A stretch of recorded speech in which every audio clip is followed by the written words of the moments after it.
Fala, sócio, beleza? Rafael Seabra aqui da Sociedade Milionária e nesse vídeo eu quero falar sobre um ETF brasileiro que é focado em dividendos e que bate com muita folga o Ibovespa, tá? Inclusive, se você gosta de dividendos, já toca aqui no seu like, que tenho certeza que esse conteúdo ele vai ser bem útil para você. Seja para, se você quiser investir através desse ETF, seja para você conhecer as maiores posições desse ETF, ou seja, as principais ações que o compõem, para você estudar por conta própria e decidir em quais delas você gostaria de investir e focar na sua carteira de ativos individuais em dividendos, tá? Independente de você gostar de investir em ETFs, caso você conheça as vantagens e desvantagens dos ETFs brasileiros, independente disso, vale muito a pena assistir esse vídeo até o final para você entender que uma carteira com ativos bem escolhidos, lucrativos, focados em dividendos, muitas vezes consegue superar com folga o Ibovespa, tá? E isso aí também é uma outra coisa que eu vou falar ao longo desse vídeo, tá? Passar agora aqui para o roteiro, para que vocês possam acompanhar e saber um pouquinho mais sobre o DIVO11, que é um ETF brasileiro, tá? Listado aqui na Bolsa Brasileira, tá? Focado em dividendos e que bate com folga o Ibovespa. Daqui a pouco eu vou mostrar a performance. Tem aqui, já está aparecendo uma parte do gráfico, mas daqui a pouco eu abro ele para vocês verem um pouquinho melhor. Mas só apresentando esse tal de DIVO11, DIVO11. É um ETF que ele busca replicar o índice de dividendos, que é o IDIV, que é calculado pela própria B3. Então, só explicando para vocês. A própria Bolsa Brasileira tem um índice de dividendos. O nome desse índice se chama IDIV. Assim como existe, por exemplo, o Ibovespa, que é o IBOV, que é um índice das principais ações do mercado brasileiro. Aí, foi criado um ETF para replicar esse IDIV, ou seja, pegar lá aquela carteira que existe, aquela carteira teórica do IDIV e investir nela, replicando o desempenho desse índice, buscando replicar o desempenho desse índice, que é o quê? Focado em investir em empresas pagadoras de dividendos. Ele tem uma taxa de administração um pouquinho salgada, tá? É uma taxa de administração razoavelmente alta, principalmente quando a gente fala sobre um ETF que segue um índice, né? Um ETF passivo, que é de 0,5% ao ano, mas ainda assim é bem inferior à maioria dos fundos de ações que existem por aí, tá? E que muitas vezes nem batem o Ibovespa. O IDIV, pelo menos no histórico mais recente dele, vem batendo com alguma folga o Ibovespa. E apesar dele ser focado em dividendos, ele não paga dividendos, tá? Rafael, como assim? Nenhum ETF brasileiro paga dividendos. É muito importante que você saiba disso, tá? É diferente do mercado americano, já falei sobre isso, fiz até um vídeo recente falando sobre ETFs americanos que pagam dividendos em dólar. Aqui no Brasil os ETFs não pagam dividendos, mas isso não significa que as empresas que ele investe não pagam. É óbvio que essas empresas pagam. O que é que acontece na administração do ETF? Ele recebe os dividendos e reinveste seguindo aquela mesma composição de carteira. Então, os dividendos que são pagos são reinvestidos. Isso faz com que o ativo se valorize ainda mais e você ganhe mais com a valorização. Feita essa rápida introdução sobre o DIVO11, mostrar um pouquinho aqui agora sobre a performance dele para vocês verem. Pelo menos nos últimos 5 anos, vou até sair da frente da tela, o DIVO11, né, que é o Itenal IDIV, fundo de investimento e fundo de índice, ele subiu 100%, 100,35%. Esse foi o desempenho dele nos últimos 5 anos. Essa curva azul. Comparando com o Ibovespa, nesse mesmo período, ele subiu 44,76%. Então, assim, um desempenho avassalador quando você compara um com o outro. E aí agora, voltando aqui para o vídeo, vamos conhecer as principais posições, né? Ou seja, as principais ações que compõem o DIVO11. Então eu peguei aqui lá no relatório do próprio administrador dele as 10 maiores posições do DIVO11. Mais uma vez eu vou sair aqui da frente da tela para poder mostrar para vocês. A Petrobras com 5,47%. As ações ordinárias preferenciais da Petrobras. Depois tem as preferenciais da Copel, 5,22%. Gerdau, 5,14%. Petrobras, agora as ordinárias, 4,90%.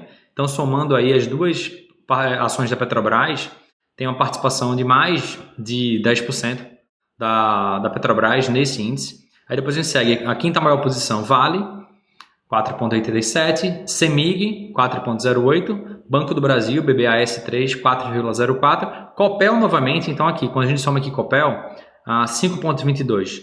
Com as ordinárias 3,75%, a gente chega a quase 9% de Copel. Então, se são a Petrobras com Copel, eles representam a quase 20% do DIVO11. Né? São as duas maiores posições do DIVO11, são essas duas empresas.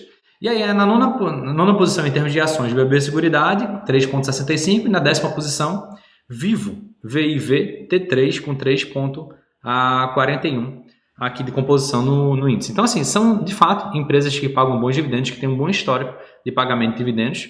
E aí fica aí essa lista de empresas para que, caso você não invista em alguma delas, para que você possa fazer seus estudos por conta própria e, se te interessar, investir nelas, né? Mas, como eu tinha mostrado aqui, praticamente 20% do Divo 11 é composto por apenas 2 empresas, Petrobras e Copel, usando as ações preferenciais ordinárias dessa mesma empresa, mas elas pagam os mesmos dividendos, né? Seguem o mesmo desempenho, então é isso. 2 empresas praticamente representam 20% do índice.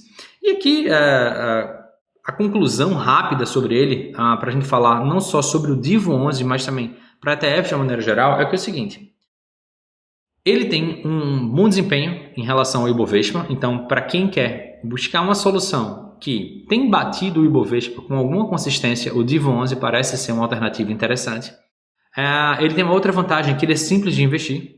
Então, se você quer fazer um investimento que você não precisa ter que estar estudando empresas, vendo relatórios, entrando em sites de RI, fazendo muitas análises, basicamente é ir lá todo mês e comprar um pouquinho daquele índice. Se ele subiu mais, subiu menos, você vai lá e compra um pouquinho mais ou menos.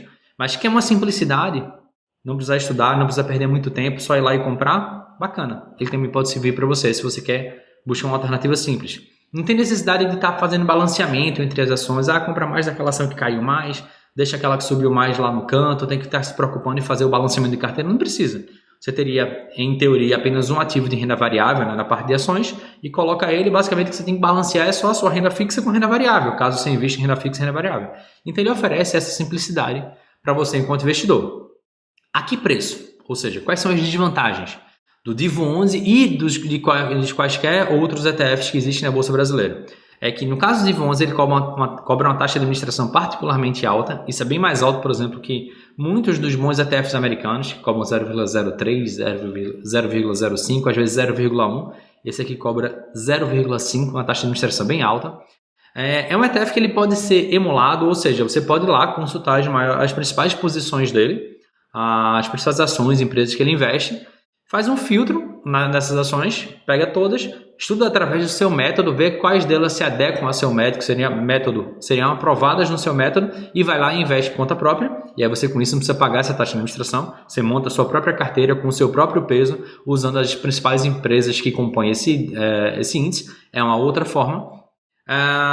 Apesar de ser um índice focado em dividendos, ou seja, empresas que pagam dividendos, ele não paga dividendos, como qualquer ETF.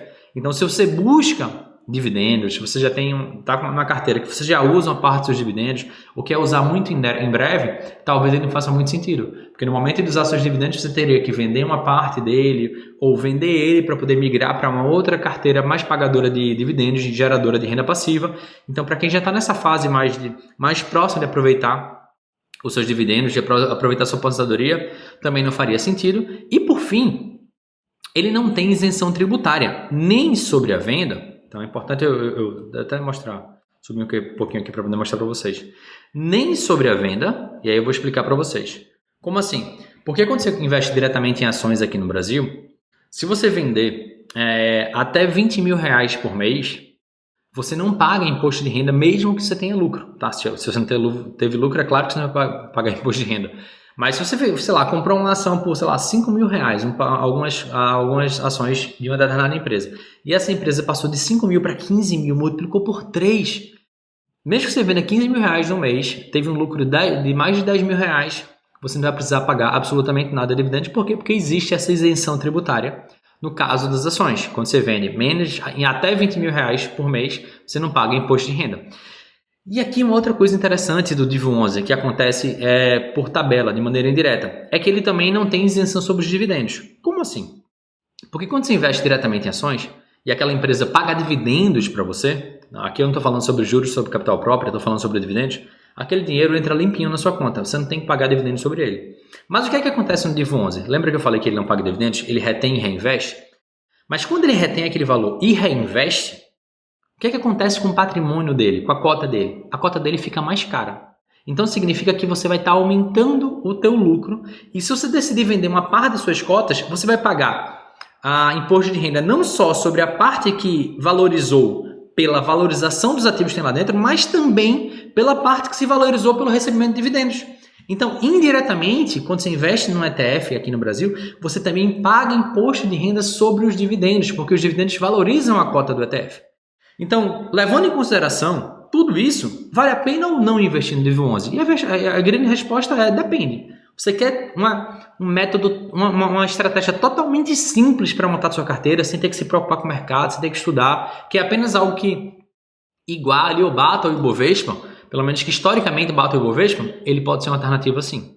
Se você gosta de fazer seus próprios estudos, montar a carteira por conta própria, gosta de investir nas empresas que você quer, tirando uma ou outra que você acha que não sejam interessantes, que compõem o ETF, por exemplo, você não tem nenhum controle sobre isso. Se você gosta de aproveitar essas vantagens tributárias, gosta de receber dividendos, e aí talvez então ele não seja para você, tá? Então esse foi o DIV11. Essas foram as principais informações sobre os ETFs brasileiros, vantagens e desvantagens. Aqui você também conheceu as principais posições do DIV11. E é isso. Eu espero que você tenha gostado desse vídeo, que ele tenha sido útil para você. Não se esquece mais uma vez de deixar teu like aqui, de clicar no joinha. Para você não é quase nada, mas para mim faz uma baita diferença. E se você ainda não me segue aqui, o que acontece com mais da metade das pessoas que assistem aos meus vídeos, toca no botão vermelho que diz aqui embaixo inscrever-se. Depois toca no sino para ativar as notificações, assim você não perde nenhum dos próximos vídeos. Esse vídeo fica por aqui e a gente se vê no próximo vídeo. Um forte abraço. Tchau, tchau.